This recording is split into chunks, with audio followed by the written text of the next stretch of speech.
Je reçois beaucoup de spam. D'habitude, je les ignore.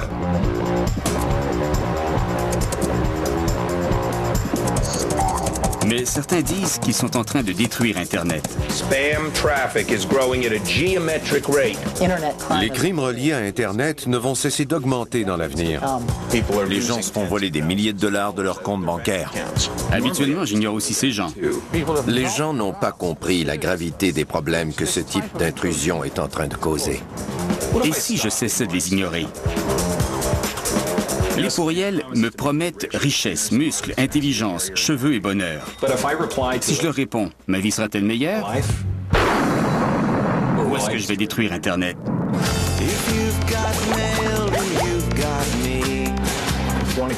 Voici une façon de se mettre en forme.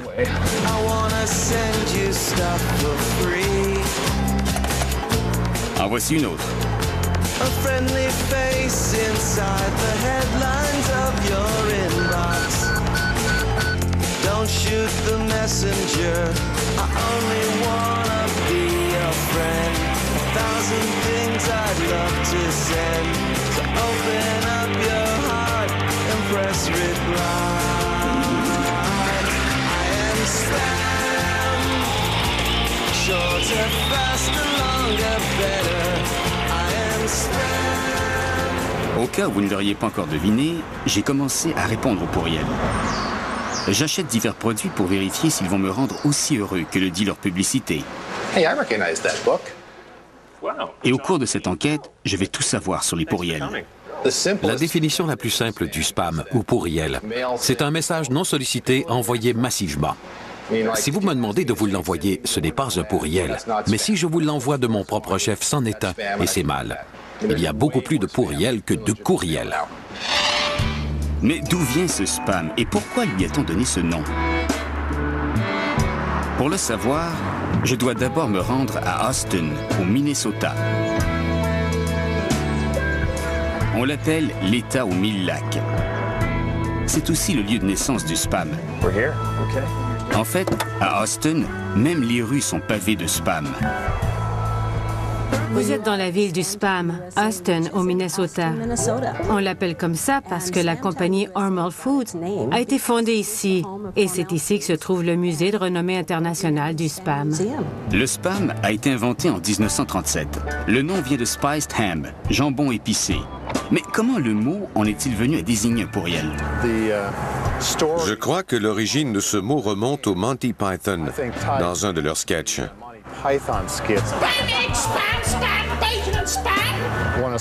Quand le nom de son produit devient un mot d'argot, on ne peut pas faire grand-chose. Hormel fait une distinction très claire. Le spam en majuscule se mange. Le spam en minuscule ne se mange pas.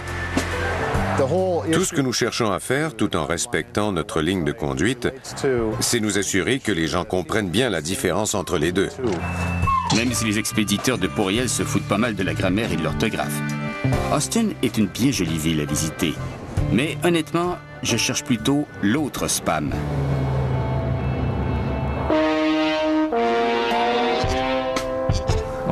Il y a eu une percée phénoménale en matière de grossissement du pénis. 100% garanti. Résultat permanent.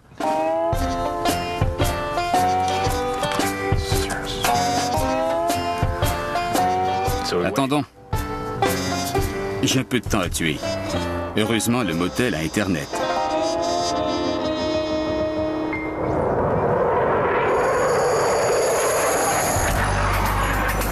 Londres, en Angleterre. La ville de la reine, des autobus à Impérial et de l'homme qui a créé le mot spam en minuscule. Spam, spam, spam, spam, spam, spam, spam. Je ne me souviens pas du tout du texte. Egg and spam, egg bacon and spam, egg bacon sausage and spam. Je trichais, je lisais le texte sur un tableau. Je ne pensais pas pouvoir me rappeler du nombre de fois que je devais dire le mot spam. Spam, spam, spam, spam, spam, spam, baked beans. Le mot spam revenait plus de 100 fois dans le sketch, ce qui réduisait les dialogues. Et c'est ce que le courrier électronique est devenu. Une quantité excessive de messages indésirables qui dépasse celle des courriels dans notre boîte aux lettres. À cette époque, nous ne pouvions pas mentionner des marques de commerce à la BBC, alors ça posait un problème. Mais nous avons dit, mais non, spam est un mot générique, pas une marque de commerce, ça va aller. Je ne sais pas comment, mais on s'en est bien tiré.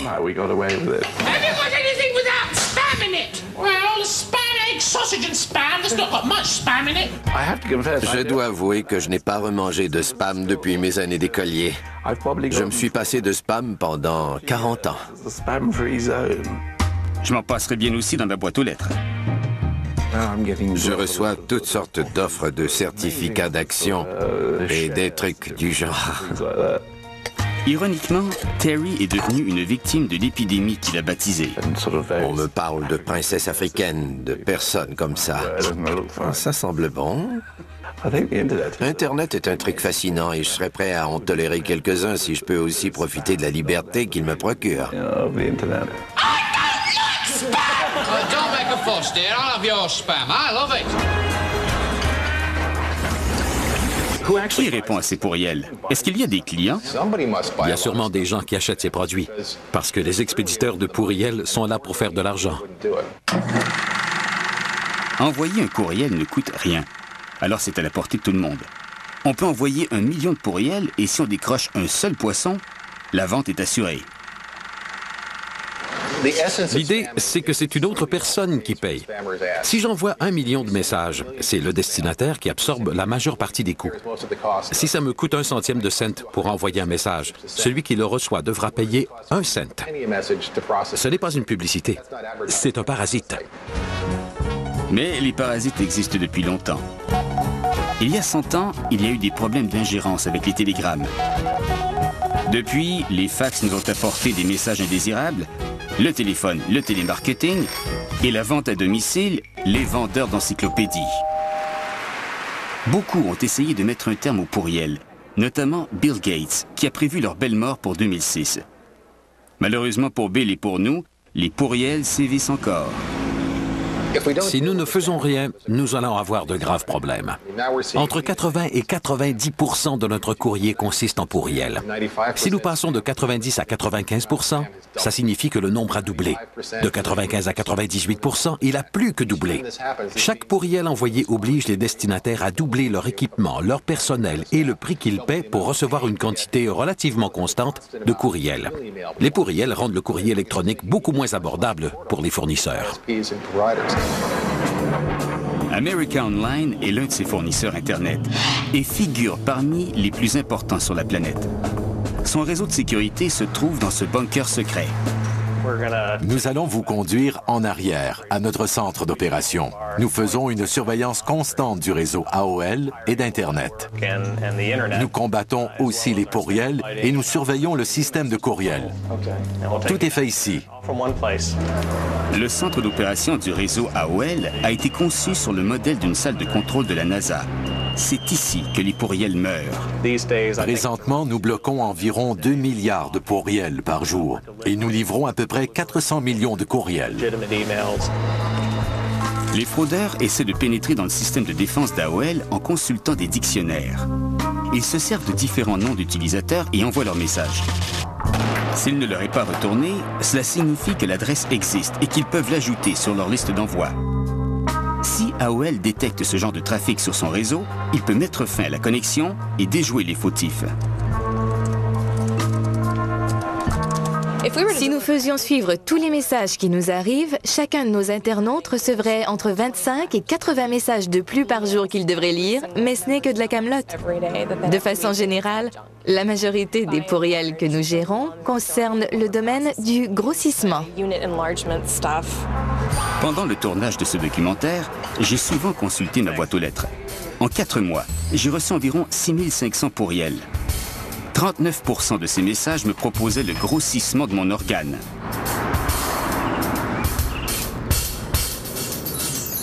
Merci d'avoir acheté un de nos produits en ligne. Chacun de ces timbres vaut 7 $. Ils vont faire grossir mon... Enfin, ils sont censés améliorer ma vie. C'est leur raison d'être.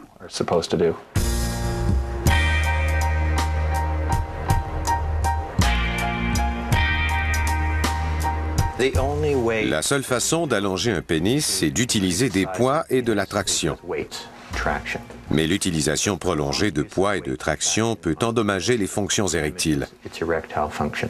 Un homme qui est prêt à suspendre un poids de 10 kg à son pénis va effectivement l'allonger, mais il ne fonctionnera plus. Pour moi, ce ne sont que des bandes de tissu. En tant que chirurgien, j'augmente la taille d'un pénis de façon sécuritaire. Ça ne marche pas. Et le pénis reste fonctionnel. En d'autres mots, vous aurez des érections. Je n'ai jamais eu un patient prêt à troquer les érections contre la longueur. Mais les pourriels promettent tous un allongement sans chirurgie. Ils nous promettent vraiment cette taille? Les hommes qui ont des problèmes érectiles se servent parfois de pompes à vide parce qu'elles causent un engorgement. Ça va m'arracher la joue. Une utilisation prolongée de cet appareil peut causer une pathologie appelée lymphoédème, qui est un gonflement des tissus, ainsi que des dommages au pénis. Plus de 40 milliards de pourriels voyagent dans le cyberespace chaque jour. Mais le 3 mai 1978, il n'y en a eu qu'un seul. Selon le livre des records Guinness, le responsable du premier pourriel est Gary Turk. Hey Gary. Quand Internet était encore un réseau militaire. Le réseau était financé par la Defense Advanced Research Project Agency, l'agence militaire américaine DARPA. Elle a fondé ARPANET. L'ARPANET a été créé en pleine guerre froide pour fournir un réseau de communication décentralisé capable de résister à une attaque nucléaire. À ce moment, Gary travaillait en marketing chez Digital et cherchait à faire des affaires sur la côte ouest. Nous avons pensé à la poste, au téléphone, et soudain, j'ai pensé à l'électronique. Comment avez-vous trouvé les adresses? Nous avions en annuaire des adresses imprimées. Nous avons rassemblé environ 400 noms et mon gestionnaire de programme a tapé tous ces noms à la machine. Un à un? Un à un, tout à fait. Il a fallu combien de temps? Plus d'une semaine. Il ne faisait pas que cela. Et moi, je rédigeais les invitations. Et vous avez envoyé un pourriel. Comment ça s'appelait à l'époque? Un message électronique. Ah bon? Et il est inscrit dans le Guinness comme le premier message électronique non sollicité, envoyé massivement. Avez-vous fait des ventes? Nous avons fait environ 12 millions de dollars sur ARPANET au cours des 3 années suivantes. Ça en a valu la peine.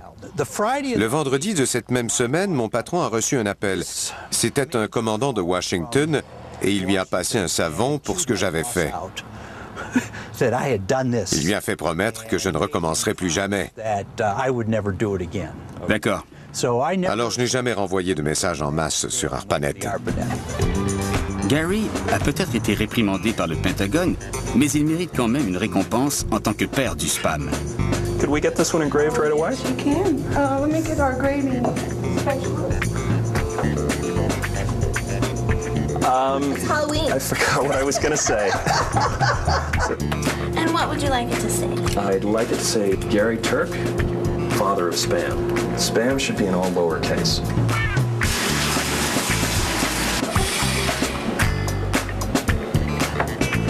Gary, there you go. Thank you very much. Father of spam, congratulations. Thank you. L'ARPANET était financé par le ministère de la Défense. Pour être membre, il suffisait de signer un accord selon lequel on acceptait les règles. C'était un jardin clos.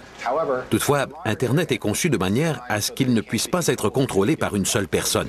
Cela signifie aussi qu'une personne à elle seule ne peut pas éliminer les arnaqueurs. Tant qu'il y aura un réseau amoral ou plus souvent assez négligent pour laisser les arnaqueurs l'envahir, nous allons avoir des pourriels. Internet ne possède donc pas de police pour combattre les pourriels, mais il existe des groupes qui s'en occupent. Il y a beaucoup de bénévoles qui luttent contre les charlatans, mais les plus fiables et les plus efficaces sont mes amis du projet Spam House en Angleterre. Ils gardent à jour une liste noire des pollueurs les plus notoires. Nous protégeons près de 450 millions de boîtes aux lettres. Spam House est une organisation à but non lucratif.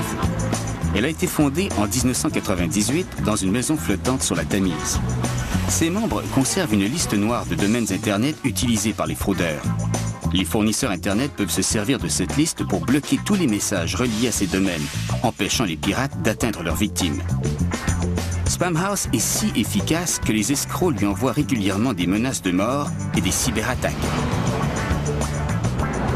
Nous sommes continuellement ciblés et nous devons nous protéger. Nous ne recevons aucune protection, aucune aide de notre propre gouvernement. Les pirates informatiques collectent les adresses au hasard. Leurs ordinateurs ou robots de recherche font office d'aspirateurs qui balaient continuellement les espaces Internet et les pages web. Mais Spamhaus tend des pièges en postant des adresses bidons. Et quand un message tombe dans le piège, Spamhaus sait qu'il a été envoyé par un arnaqueur. Nous n'avons jamais révélé nos adresses bidons et nous n'avons jamais donné la permission d'envoyer un message à ces adresses. Nous sommes donc certains qu'il s'agit bel et bien de pourriels. Spamhaus retrouve l'origine du message et ajoute l'expéditeur à sa liste noire. Sur la liste noire, on trouve aussi un dossier détaillé de chaque fraudeur. Ce qui fait que Spamhaus sert d'yeux et d'oreilles au FBI et à Scotland Yard. Les autorités policières peuvent consulter notre banque de données pour les aider à déterminer comment elles doivent agir avec les pirates fautifs. Cependant, j'ai découvert que nous n'avons pas toujours besoin de moyens sophistiqués pour repérer la provenance d'un pourriel. Il arrive parfois qu'on la trouve à l'endroit le plus inattendu. Ce qui est intéressant ici, c'est que celui qui a envoyé le spam de la Rolex a révélé son lieu d'exploitation. La Floride est un paradis de l'escroquerie aux États-Unis depuis la vente de terrains marécageux dans les années 20. Puis, les escrocs se sont tournés vers un autre marché et Boca Raton a longtemps eu la très mauvaise réputation de faire du télémarketing frauduleux. C'est donc l'endroit tout indiqué pour les expéditeurs de pourriels. La Floride possède aussi une loi très généreuse pour ceux qui font banqueroute. Dans tous les cas, ils peuvent garder leur maison. Ici, il y a des bandits en faillite qui vivent dans des châteaux et qui sont intouchables parce qu'ils ont transféré tout leur capital dans leur maison. La Rolex que j'ai achetée sur Internet pourrait-elle être une fausse?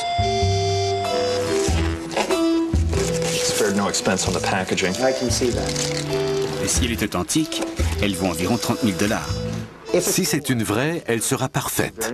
Les manufacturiers sont très méticuleux quand ils fabriquent leurs montres. Ce ne sont pas des diamants. En fait, ce sont des pierres d'Urin, c'est-à-dire des billes de verre recouvertes d'argent. Et il y a une étiquette fabriquée en Chine, ce qui nous donne déjà une bonne indication car les Rolex sont faites en Suisse. Il est facile de déterminer que ce n'est pas une Rolex. C'est une fausse mal réussie. J'espère que vous n'avez pas payé trop cher. De manière réaliste, une montre comme celle-ci vaut peut-être 50 $. Et encore. Jusqu'à maintenant, les produits que j'ai achetés n'ont pas passé le test des experts. Mais je suppose que c'est normal quand on sait que les charlatans nous mentent depuis le début des temps. Une des arnaques classiques qui est reprise aujourd'hui est celle dite du prisonnier espagnol, qui a débuté en Europe en 1588. Un noble se retrouve en prison et il a besoin d'argent pour en sortir. Si vous lui donnez du fric, il vous sera éternellement reconnaissant et vous couvrira d'or. Ça vous dit quelque chose? Je suis la veuve d'un dictateur nigérian et j'ai des millions de dollars à la banque, mais je n'y ai pas accès. Si vous m'aidez, nous partagerons l'argent. La fraude du prisonnier espagnol a refait surface sous le nom de Nigeria 419. 419 étant le numéro de l'article de loi nigérian qui punit ce genre de délit. Le Nigeria est un très grand pays de plus de 100 millions d'habitants. Son économie repose uniquement sur le pétrole.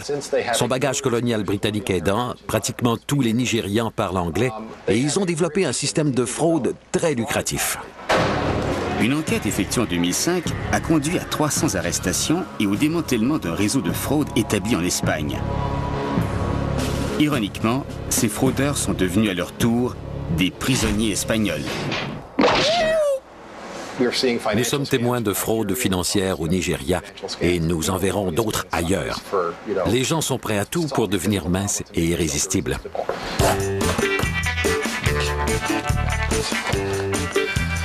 J'ai reçu mon nouvel article, une trousse pour faire fondre la graisse. Pour 100 $, j'ai reçu 10 bandes élastiques et une crème qui va me faire perdre quelques centimètres. Les calories doivent aller quelque part. Elles ne peuvent pas disparaître. Et si vous mettez de la crème, je ne crois pas que la science a démontré qu'elle pouvait faire fondre la graisse. Mais il n'y a pas que de la crème. Il y a un costume qui fait perdre du poids.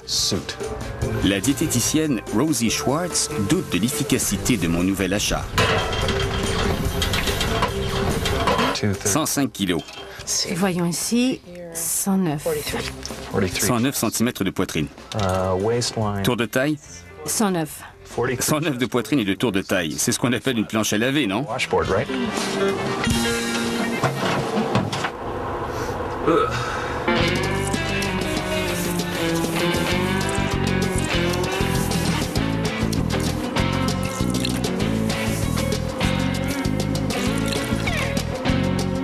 Mes jambes me semblent beaucoup plus minces.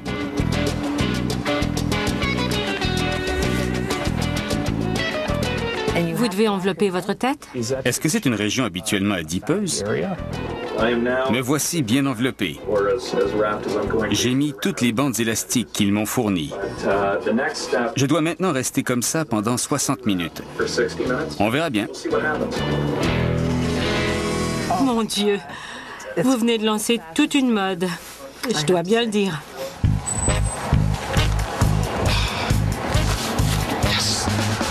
C'est bon d'être actif là-dedans.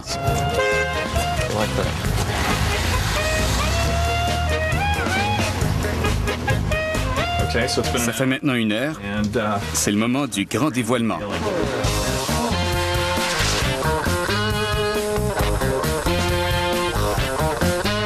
C'est dégueulasse. Est-ce que je dois vraiment reprendre vos mensurations? La taille se mesure juste sous le nombril. 109. Et vous aviez 109? Votre poids est exactement le même.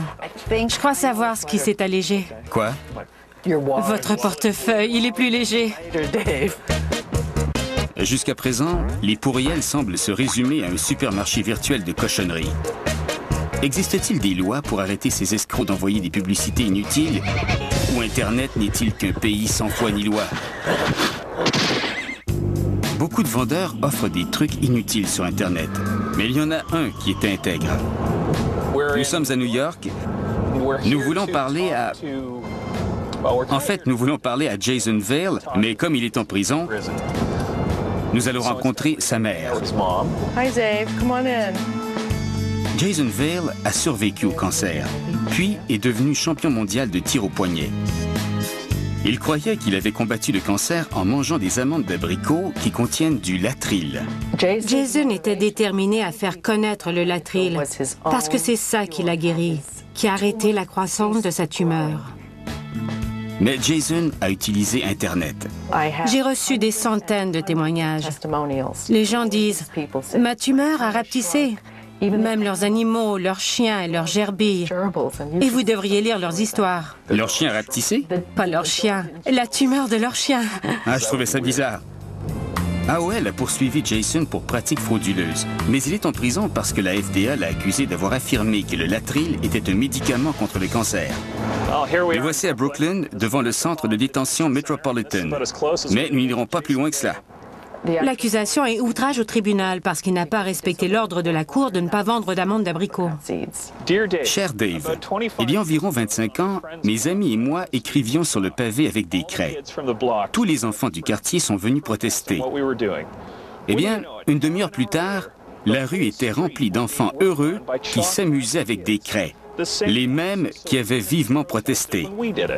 Jason n'a jamais caché ce qu'il faisait. Des géants comme MSN envoient eux-mêmes des messages en masse et des fenêtres publicitaires à leurs propres clients. Pourtant, ils empêchent les autres de le faire. Sincèrement, Jason Vale. Beaucoup de gens n'apprécient pas de recevoir des messages non sollicités. Mais Jason disait que c'était de la liberté d'expression. Alors il envoyait ces messages pour que les gens sachent. De nombreux fraudeurs affirment qu'ils ont droit de parole. Mais si on veut réellement savoir ce qu'est la liberté de parole, il faut venir ici. Le Speaker's Corner à Londres, en Angleterre, est une forme d'Internet. Des personnes de différents milieux se rassemblent ici pour partager leurs idées. Mais contrairement à Internet, Cette tribune publique existait bien avant l'ère des ordinateurs. Ça doit faire environ 400 ans que ça existe.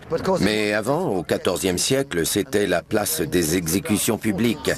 Les gens avaient le droit de faire un dernier discours avant d'être exécutés. J'aime bien l'idée de ce forum où tout le monde peut s'exprimer. Mais ma boîte aux lettres est destinée à recevoir les messages de mes amis.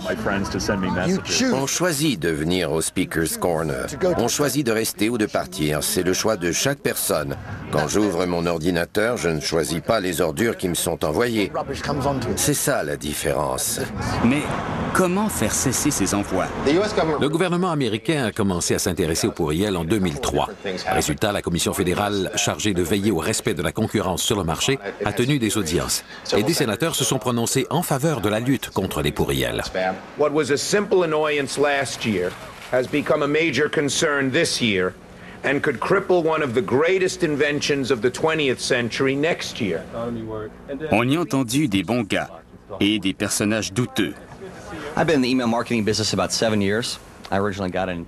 Bill Wagoner prétend qu'il fait du marketing électronique. Mais Spamhaus a d'autres mots pour définir ce qu'il fait. You know, when I hear the word spam all the time, I think of evil, people trying to scam you, okay? Spam and email marketing are completely different things.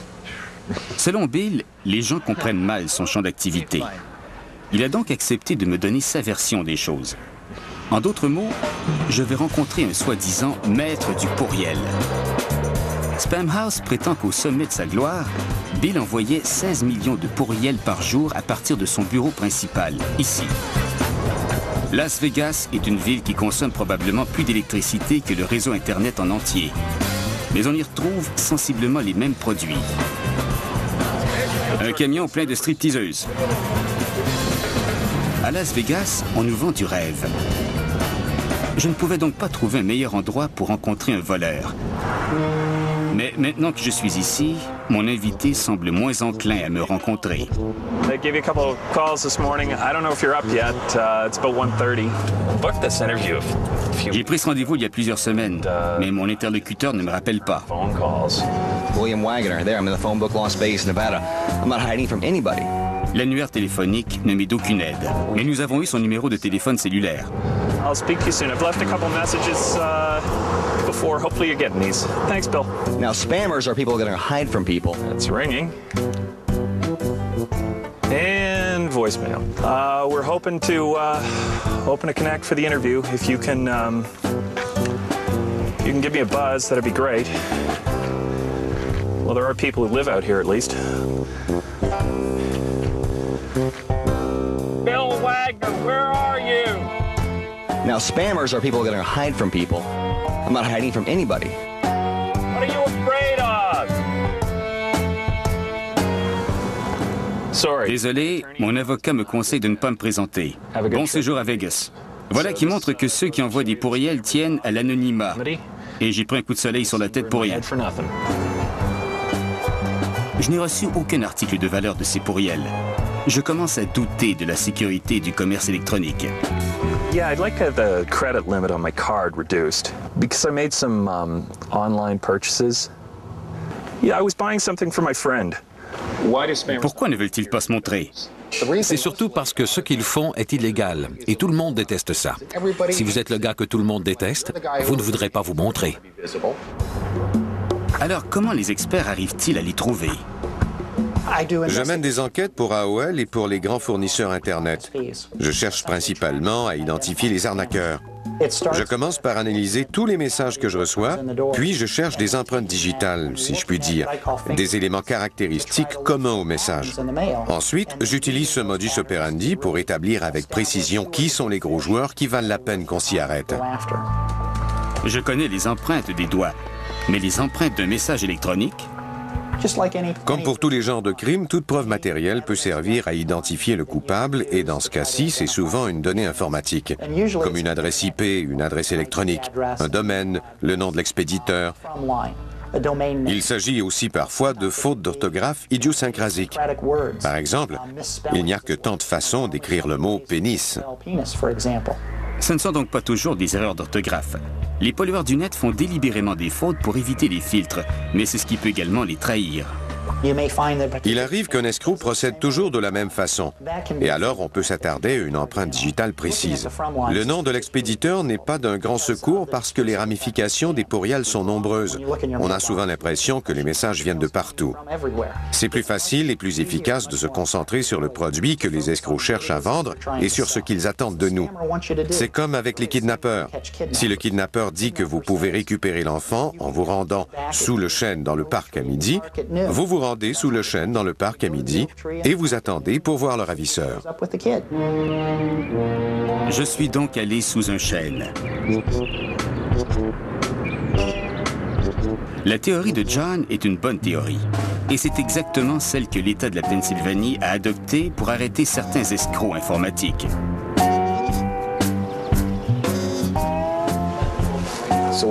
Nous sommes à Harrisburg, en Pennsylvanie, au bureau de la procureure générale, une femme qui lutte contre les pourriels comme personne.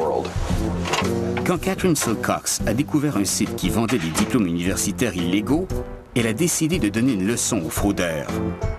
Le nom du site est Trinity Southern University. On peut voir des photos d'étudiants qui semblent fréquenter cette université, mais elle n'existe pas. La belle vie.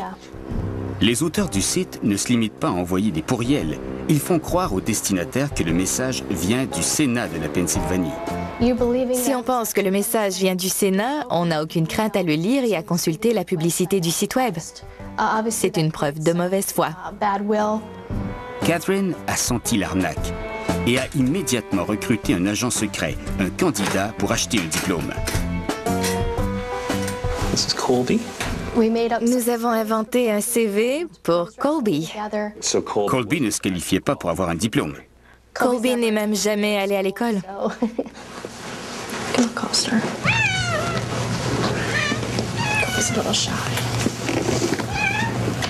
Can you grab hold of the cage? Grab the cage. This is like taking Colby to the vet. Something that he doesn't like to do. Come on, Cole.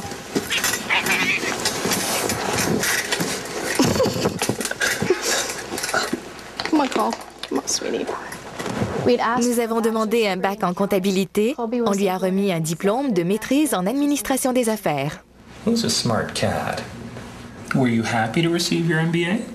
Quand j'ai reçu le courriel m'informant que Colby allait avoir son MBA, j'ai été à la fois surprise, scandalisée et emballée. Quel procureur général ne serait pas emballé de voir un criminel assez stupide pour vendre des preuves de sa culpabilité à son chat? Il est possible d'acheter la copie du diplôme imprimée pour 99 $. J'en ai donc demandé une. J'ai été très surprise de voir que sa moyenne générale était de 3,5. Voici l'université McGill à Montréal. C'est ici que j'ai étudié. Voyons un peu les bulletins. Le chat a obtenu A en économie. J'ai eu un B. Marketing, Colby A. Moi B. Comptabilité, le chat A. Moi B+. On dirait bien que le chat a mieux réussi que moi. Grâce à Colby, les escrocs Craig et Alton Poe ont été reconnus coupables et ont dû payer une amende de près de 300 000 $. Mais qu'est-il advenu des autres diplômes vendus? Nous avons reçu beaucoup d'appels de firmes qui enquêtaient sur leurs employés diplômés de cette université. Parmi les clients du site, on a trouvé un médecin, un scientifique et un professeur. Tous les trois possédaient un diplôme de l'université Trinity Southern. Ce qui m'inquiète, c'est que quand un nouveau médecin a son diplôme accroché au mur, on se demande s'il l'a obtenu après 5 ans d'études ou après avoir payé 50 $ à un fraudeur. Les risques sont énormes. L'ère de l'information, c'est bien, mais ces trucs détruisent Internet. Nous voulons le protéger avant qu'il soit trop tard. Et c'est pourquoi en 2003, les États-Unis ont adopté la loi CAN-SPAM. La loi CAN-SPAM du gouvernement américain rend illégales certaines pratiques concernant les courriels commerciaux. Par conséquent, les fraudeurs se divisent en deux camps.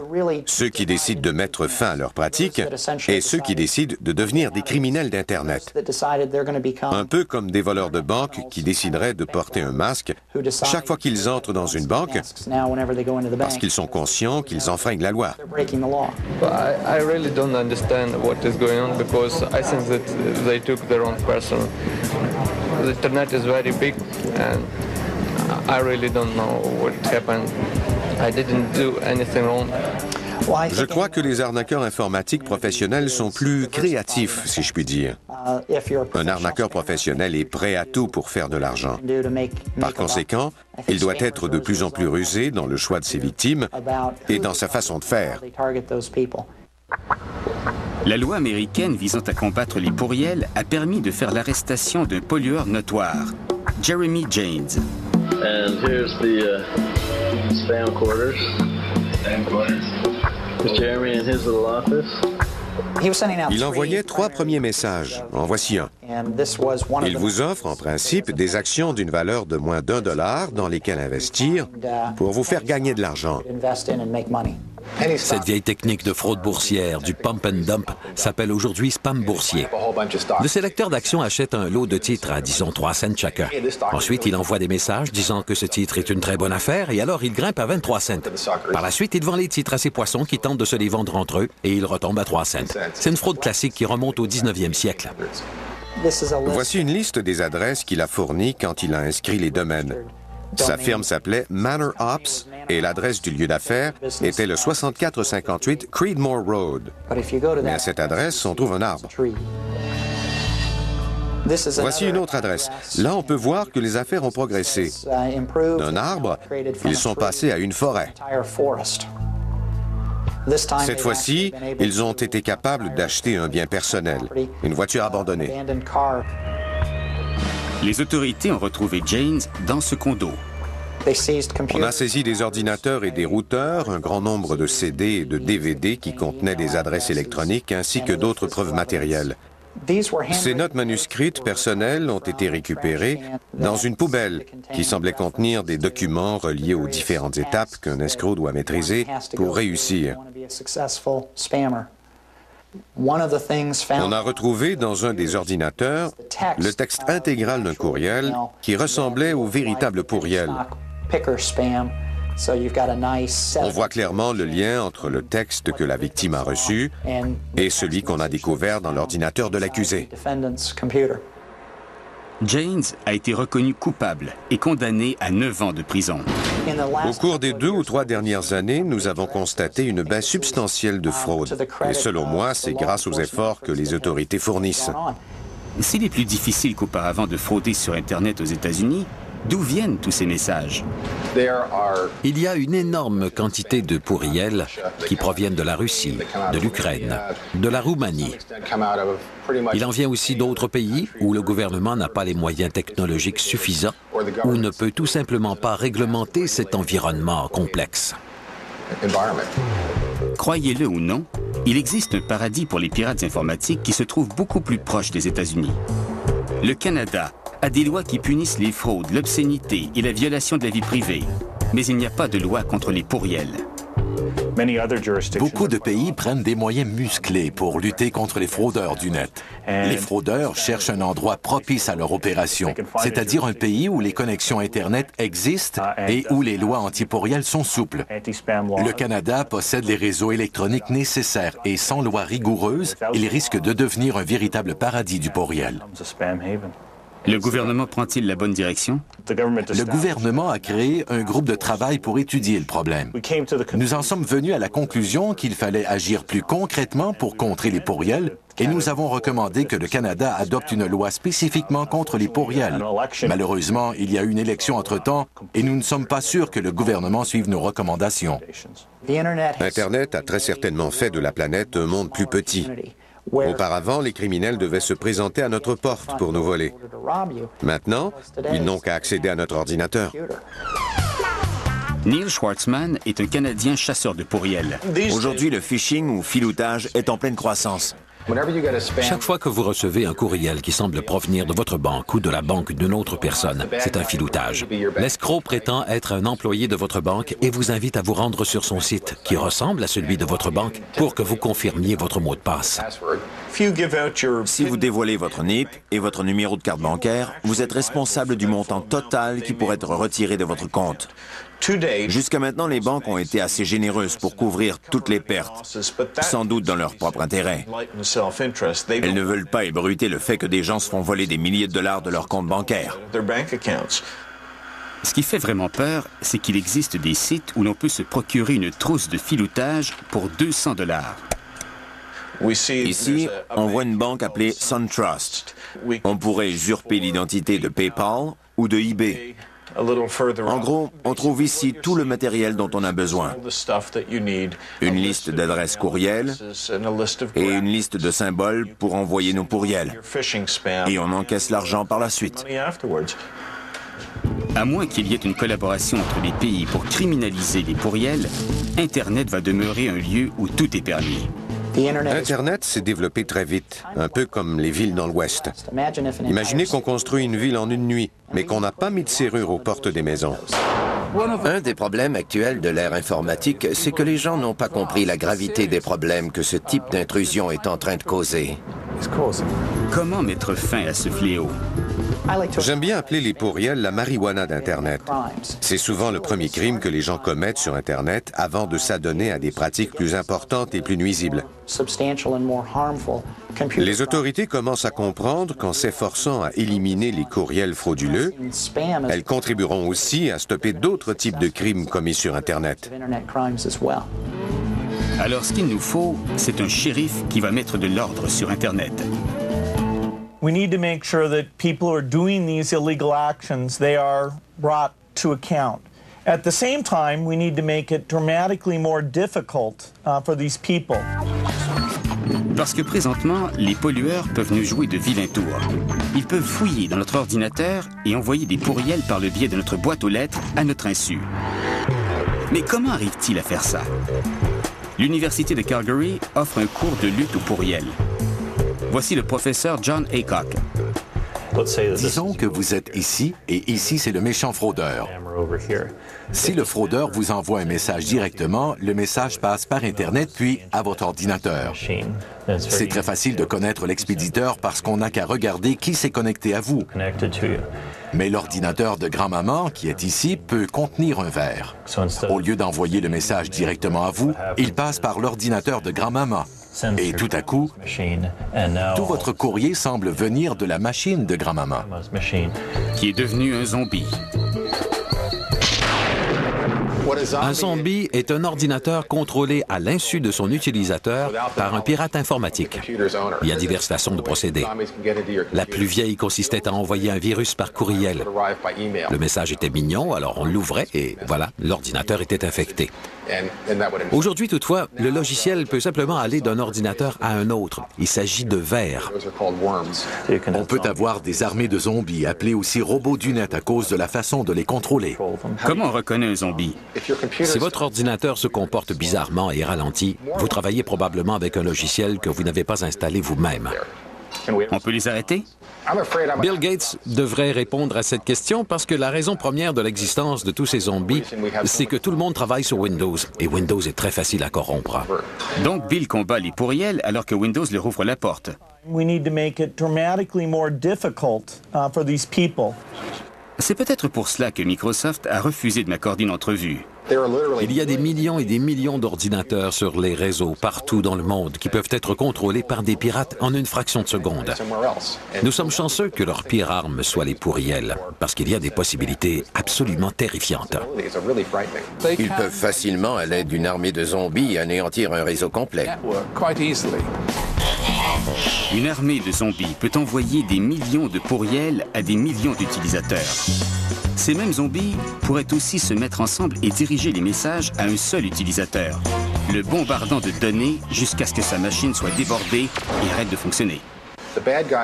Ces gens peuvent éliminer du net qui ils veulent, ce qui nous conduit à des problèmes d'extorsion. Ils envoient un message disant « C'est un beau site que vous avez là. Ce serait dommage qu'il disparaisse. » Pourrait-on un jour parler de cyberterrorisme? S'ils peuvent éliminer un site web du net, ils peuvent aussi éliminer une centrale électrique. La possibilité des dommages fait réellement peur.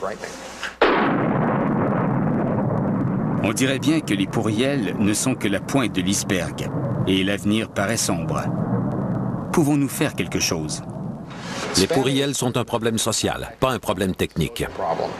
Aussi longtemps qu'il y aura des charlatans informatiques, nous aurons des pourriels et des logiciels nuisibles. Tant qu'il y aura des gens qui voudront des moyens pour grossir certaines parties de leur corps, il y aura des gens pour leur en vendre. Et des gens pour en acheter. En résumé, si jamais personne n'avait acheté de cure miracle, les pourriels n'existeraient pas. Nous nous promenons présentement dans le Lancaster, en Pennsylvanie, là où vivent les Amish. Ces gens ne reçoivent pas de pourriels car ils possèdent le système de filtrage le plus efficace au monde. Ils ne croient pas à Internet. Ce qui leur laisse plus de temps pour vivre, car ils ne le perdent pas à éliminer les pourriels.